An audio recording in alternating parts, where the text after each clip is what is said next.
આજે આપણે યુનિફાઈંગ principles of spectroscopy જેનો પાર્ટ 3 રજૂ કરી રહ્યા છીએ.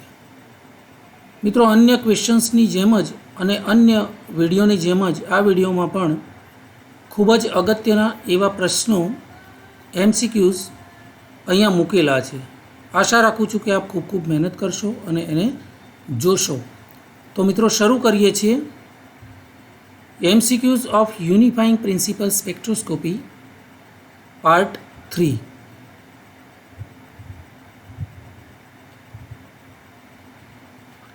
મિત્રો, યુનિફાઈંગ પ્રિન્સિપલ્સ ઓફ સ્પેક્ટ્રોસ્કોપીના પાર્ટ 3માં ક્વેશ્ચન્સને આપણે કન્ટિન્યુ કરતા question number 21. If the incident beam is plane polarized it is referred to as. મિત્રો, જો ઇન્સિડન્ટ બીમ છે એ પ્લેન પોલરાઇઝડ હોય, જેની ઉપર ઇન્સિડન્ટ એટલે આપાત બીમ, પ્રકાશનું બીમ, ઇલેક્ટ્રોમેગ્નેટિક રેડિયેશનનું બીમ આપાત કરવામાં આવે છે અને એ આપાત થતું જે પ્લેન છે, સમતલ છે, ઇફ ઇટ ઇઝ પોલરાઇઝડ, તો એને શેના તરીકે ઓળખવામાં આવે છે? રેલિંગ સ્કેટરિંગ, રામન સ્કેટરિંગ અથવા રામન ઇફેક્ટ, ઓર રેલિંગ ઇફેક્ટ, ઓર ઓપ્ટિકલ રોટેશન. તો મિત્રો, કરેક્ટ આન્સર છે ડી, ઓપ્ટિકલ રોટેશન તરીકે એને ઓળખવામાં આવે છે. જો ઇન્સિડન્ટ લાઇટનું બીમ છે દેટ ઇઝ પ્લેન પોલરાઇઝડ હોય, તો એ પોલરાઇઝેશનના કારણે એમાં ઓપ્ટિકલ રોટેશન થતું જોવા મળે છે. So it is referred to, એને ઓપ્ટિકલ રોટેશન તરીકે પણ રિફર્ડ કરવામાં આવે છે.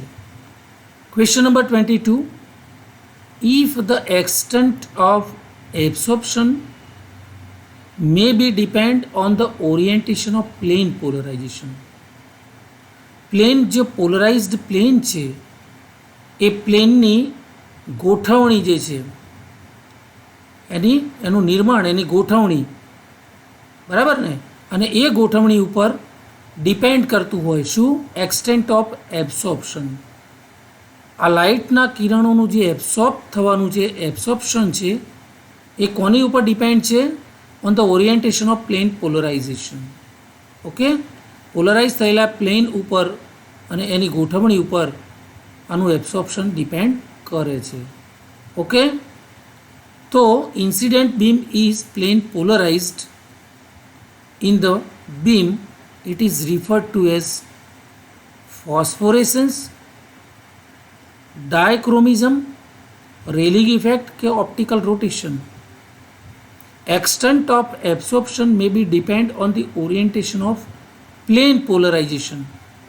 ઓકે, તો પછી એવા સમયે એને ઓપ્શન બી ડાયક્રોમિઝમ તરીકે ઓળખવામાં આવે છે. Then question number 23. If the emission of light is instantaneous, emission of light, આપાત કરેલું જે લાઇટનું બીમ છે એનું શોષણ થવું અને એ પદાર્થમાંથી પછી એનું ઉત્સર્જિત થવું. ઇફ ધ એમિશન, એમિશન એટલે ઉત્સર્જન, એમિશન ઓફ લાઇટ, લાઇટનું ઉત્સર્જન એમાં જે છે ઇટ ઇઝ ઇન્સ્ટાનિયસ, તો પછી ઇટ ઇઝ રિફર્ડ ટુ, એવા સમયે એને ફોસ્ફોરેસન્સ તરીકે ઓળખીએ છીએ, ડાયક્રોમિઝમ, ફ્લોરેસિન્સ કે ઓપ્ટિકલ રોટેશન. તો મિત્રો, કરેક્ટ ઓપ્શન છે સી, એને ફ્લોરેસિન તરીકે ઓળખવામાં આવે છે જો emission of light is instantaneous હોય. Okay, then question number 24. If the beam of radiation is passed through a narrow opening, બહુ જ એના પાથવેમાં બહુ જ સાંકડી ઓપનિંગથી, સાંકડી નળીમાંથી એ પસાર થતું હોય. Beam of radiation is passed through a narrow opening, a part of its appears to be in shadow of the object. Okay, part of it appears, એનો એક ભાગ દેખાય છે આપણને, ટુ બી ઇન શેડો, એક શેડ પડેલો દેખાય છે of the object. This bending of radiation, this bending of radiation it is referred to as refraction, reflection, fluorescence કે ડિફ્રેક્શન? તો મિત્રો કરેક્ટ ઓપ્શન અને આન્સર છે ડી, ડિફ્રેક્શન તરીકે એને ઓળખવામાં આવે છે. If the beam of radiation is pass through narrow opening, તો એવા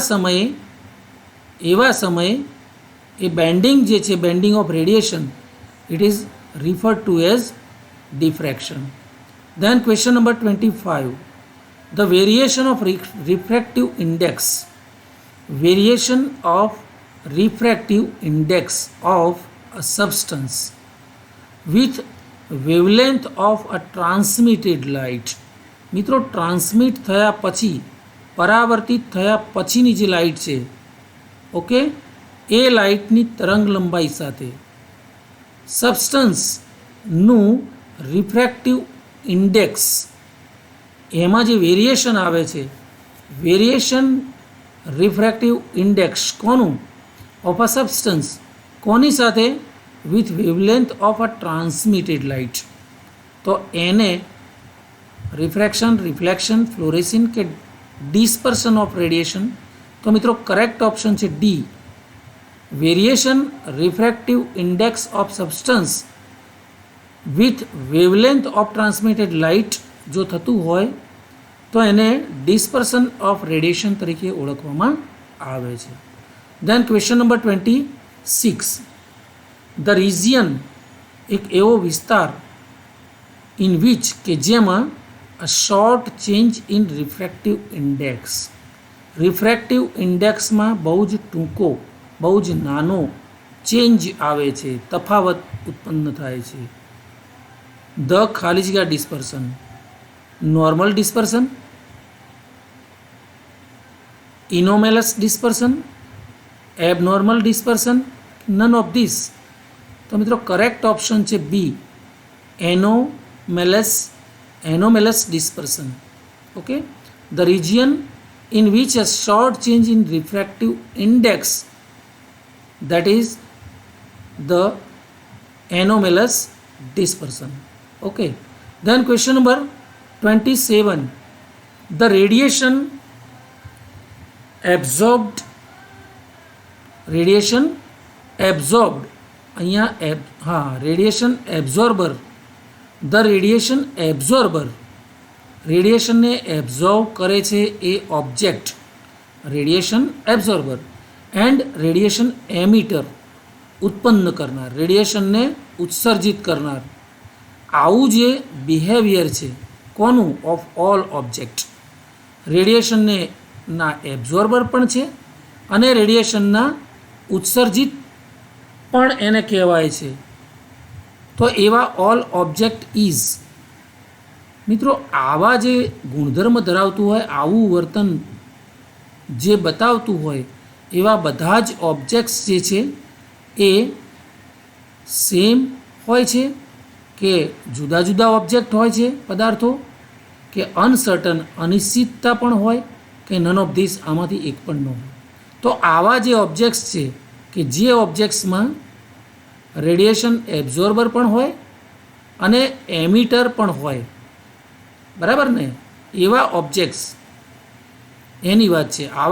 આવું બિહેવ કરતો હોય એવા જે ઓબ્જેક્ટ્સ છે બધા જ એ સેમ પ્રકારના હોય છે, ડિફરન્ટ હોય છે, અનસર્ટેન હોય છે.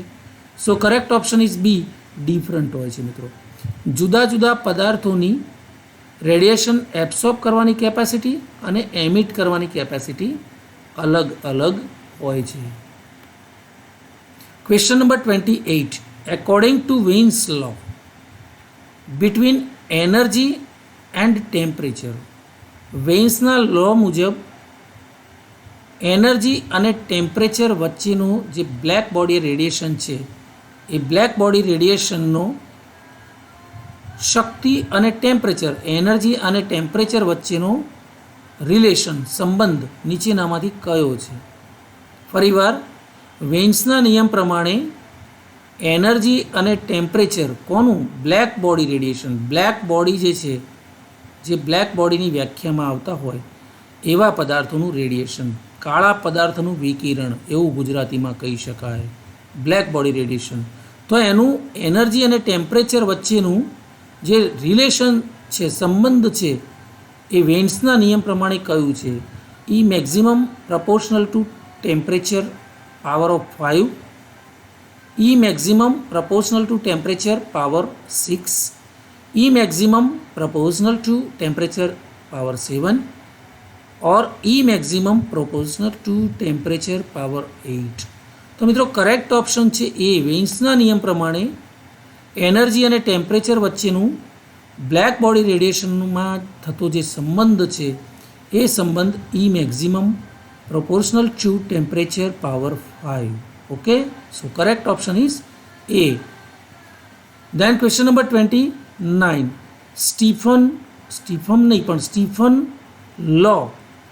Stephen's law states that the total energy emitted per unit, that is mu, okay, volume is equal to. સ્ટીફનના નિયમ પ્રમાણે ટોટલ એનર્જી એમિટેડ પર યુનિટ જે છે એ કોના ઇક્વલ છે? So mu is equal to sigma temperature power 4, mu is equal to sigma temperature power 5 is equal to sigma temperature power 6 is equal to sigma temperature power 7. So correct option is A. Total energy emitted per unit volume, that is equal to mu is equal to sigma temperature power 4. Okay, then the last question. Rayleigh and Jeans આ બંને સાયન્ટિસ્ટના નામ છે મિત્રો. Black body રેડિયેશનમાં એ લોકોએ બહુ જ work કરેલું છે. સો રેલિગ and jeans made explicit calculation. એ બંને મેડ શું કર્યું હતું? Explicit calculation. કોની ગણતરી કરી? ઓન ધ બેઝિસ ઓફ, કઈ ધારણાને આધાર તરીકે લઈને અથવા કયા મુદ્દાને બેઝિસ મુદ્દો તરીકે લઈ અને એ લોકોએ આ એક્સપ્લિસિટ કેલ્ક્યુલેશન આપણને આપેલું છે. તો આ રેલિગ અને જીન્સે કોના બેઝિસમાં, કોના આધાર ઉપર આ એક્સપ્લિસિટ કેલ્ક્યુલેશનનું ઇક્વેશન આપ્યું છે? Law of Wien, law of Stefan Boltzmann, law of equipartition of energies, none of this. તો મિત્રો રેલિગ અને જીન્સ નામના સાયન્ટિસ્ટોએ એક્સપ્લિસિટ કેલ્ક્યુલેશનનું જે સમીકરણ પુરવાર કર્યું છે એ on the basis of C law of equipartition of એનર્જીસના બેઝિસના આધારે એક્સપ્લિસિટ કેલ્ક્યુલેશન ડેવલપ કરેલું છે. તો મિત્રો આ પ્રકારે વધુ 10 પ્રશ્નો અને કુલ 30 ક્વેશ્ચન્સ એમસીક્યુઝના રૂપમાં આ યુનિટમાં એમસીક્યુઝમાં યુનિફાઈંગ પ્રિન્સિપલ્સ ઓફ સ્પેક્ટ્રોસ્કોપીમાં મેં આપવાનો પ્રયત્ન કર્યો છે. હજી આપ સર્વે મિત્રોને જો આ ક્વેશ્ચન્સ ખૂબ જ પસંદ પડ્યા હોય તો મને લખશો તો અને અગાઉના વિડીયોઝની રાહ જોશો. જો આ વિડીયોઝના ક્વેશ્ચન્સ પણ આપ સર્વે મિત્રોને ખૂબ ગમ્યા હોય તો એને ખૂબ લાઇક કરો, શેર કરો, સબસ્ક્રાઈબ કરો. અન્ય મિત્રોને પણ મારી ચેનલને સબસ્ક્રાઈબ કરવાનું એક સજેશન કરો. સો વેઇટ ફોર નેક્સ્ટ વિડીયો. ત્યાં સુધી ધન્યવાદ. Thank you.